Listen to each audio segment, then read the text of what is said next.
अदा मौलाना तारक जमील सां ॾाढी थी माफ़ी वरिती आहे सॼी क़ौम खां, उहो बि मीडिया ते अची। अदा पोइ हिन में ख़ुशि थियण जी कहिड़ी ॻाल्हि आहे?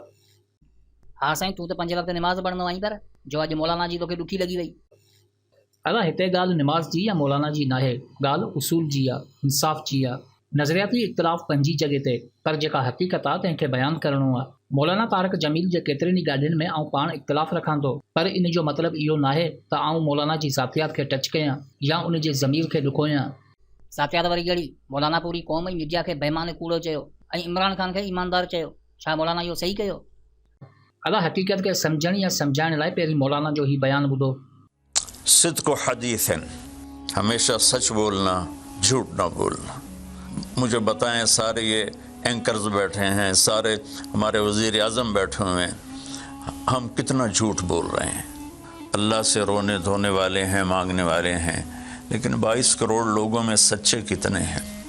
एक बहुत बड़े चैनल, मैं हाथ जोड़ के एंकर बैठे हैं, माफ़ी मांग के बात कर रहा हूँ।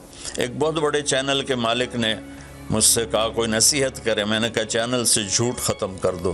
कहा फिर चैनल ख़त्म हो सकता है, झूठ नहीं ख़त्म हो सकता। और ये सिर्फ पाकिस्तान की बात नहीं, पूरी दुनिया का मीडिया झूठा है और सबसे ज़्यादा झूठ बोला जाता है। और मेरे रब को, मेरे नबी को झूठ से नफ़रत है। को बि हक़ीक़त पसंदि माण्हू इन ॻाल्हि खां इनकार कोन कंदो त मौलाना ग़लति चयो हो। बाक़ी उर्दू मीडिया जी त तव्हां सभिनि खे ख़बर आहे, इन्हनि खे खपे व्यूवरशिप, सो उन लाइ उन्हनि खे अहिड़ा इशूज़ खपनि जेकी उन्हनि जी व्यूवरशिप वधाइनि। ख़ैर, असीं पंहिंजे हिसाब सां इन ॻाल्हि जी निशानदेही कयूं था। सभ खां पहिरीं असीं समाजी, अखलाक़ी ऐं क़ानूनी पहलू सां ॾिसण जी कोशिशि कयूं था। ॾिठो वञे त समाज में पेशे जे हिसाब सां मयार ठहंदो आहे। डॉक्टर जी पंहिंजी ॿोली हूंदी आहे, उस्ताद जी पंहिंजी ॿोली। अहिड़ी तरह पुलिस जे किरदार ऐं हिकु प्रोफेसर जे किरदार में फ़र्क़ु हूंदो आहे। पेशो ई इंसान जे अखलाक़ खे ज़ाहिर करे थो, इन्ही मां इंसान लफ़्ज़नि जी चूंड करे थो। मौलाना तारक जमील ते जेका तनक़ीद थी, उहा सिर्फ़ 2 लफ़्ज़नि जे करे थी, बेईमान ऐं कूड़। बेईमान लफ़्ज़ बेईमान माण्हुनि लाइ इस्तेमालु कयो ऐं कूड़ मीडिया सॻोरी लाइ इस्तेमालु कयो।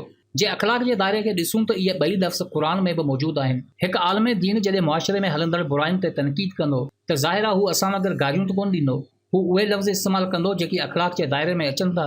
हाणे मूंखे ॿुधायो त छा मौलाना साहिबु ग़लति चयो? 22 करोड़ जी आबादी में चंद ईमानदार मिलनि ऐं वरी बेहयाई जे लफ़्ज़ ते बि एतिराज़ हलनि, उते नसीहतनि जो मयार छा हूंदो? इन जो अंदाज़ो तव्हां पाण लॻाए सघो था। तव्हां पाण ॿुधायो, छा मीडिया ते कूड़ नाहे हलंदो? अजब ज़मानो आहे। कूड़ जी फैक्ट्री हलाईंदड़, बेहयाई खे उरूज ते पहुचाईंदड़ माण्हू हिकु मज़हबी रहनुमा ते इहो इल्ज़ाम लॻाइनि था त उन असांखे कूड़ो छो चयो। अड़े बेशर्मो, कुझु त शर्म कयो। तव्हांखे न कंहिंजी इज़त जी परवाह ऐं न ई कंहिंजे जज़्बनि खे ॾिसो था।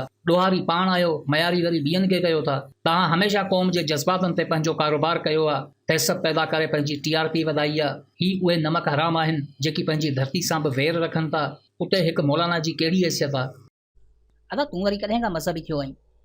अदा आउं क्लियर ॿुधायां पियो त आउं मौलाना तारक जमील जो फॉलोवर न आहियां ऐं न ई मूंखे कंहिं इन ते ॻाल्हाइण लाइ चयो आहे। पर हिते ॻाल्हि मुंहिंजे शौक़ जी या मौलाना जे फ़िरक़े जी नाहे, हिते ॻाल्हि इंसाफ़ जी आहे। तव्हां पाण सोचो, कॾहिं कोर्ट जे कटेरे में बीठल कंहिं ॾोहारी साम्हूं वेठल कंहिं जज खां कसम खणायो आहे? अफ़सोस इन ॻाल्हि ते नाहे त मौलाना मीडिया ते अची माफ़ी वरिती। ॾुख इन ॻाल्हि जो आहे त नाइंसाफ़ी थी।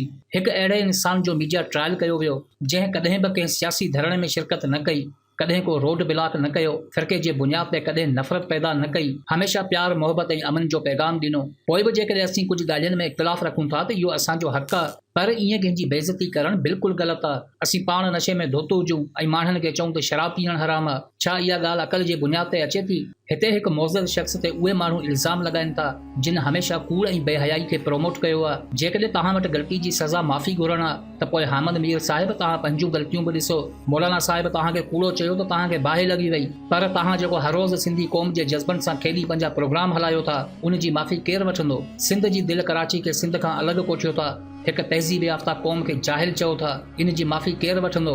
तव्हांजी नज़र में कॾहिं सिंधी दहशतगर्द थी था वञनि त कॾहिं सिंधी ॿोली आईफोन लाइ ख़तरो बणिजी थी वञे, अहिड़ियूं बेबुनियाद तहसब फैलाईंदड़ ख़बरूं हलाए। छा तव्हां कॾहिं सिंधी क़ौम खां माफ़ी वरिती आहे? तव्हां न सिर्फ़ सिंध जी तहज़ीब ऐं तारीख़ ते हमला कया, बल्कि फ़ौज, ISI ऐं मुल्क जे हसास इदारनि खे पूरी दुनिया में बदनाम कयो। छा तव्हां कॾहिं इन जी माफ़ी वरिती? हिकु आलम दीन जा 2 लफ़्ज़ तव्हांजी दिलि आज़ारी कनि था, पर तव्हांजूं घटिया हरकतूं तव्हांखे ॾिसण में ई कोन थियूं अचनि। मौलाना तारक जमील जो माफ़ी वठणु इहो साबित करे थो त मौलाना जो ज़मीर ज़िंदा आहे। यादि रखो त बेज़मीर माण्हू 1000 ग़लतियूं करे पर माफ़ी न वठंदो, छो त उन जे ज़मीर मथां दौलत ऐं बेहयाई जो ज़ंग चढ़ी वेंदो आहे। ऐं पोइ हू गुरूर ऐं तकबर में अंधो थी सस्ती शोहरत जी तलाश में निकिरंदो आहे, जंहिंजे करे हू सभु अखलाक़ी हदूं पार करे पंहिंजो मफ़ाद हासिल कंदो आहे। अहिड़नि बेज़मीरनि ते मयारी नाहे, छो त इन्हनि वटि ज़मीर ई नाहे।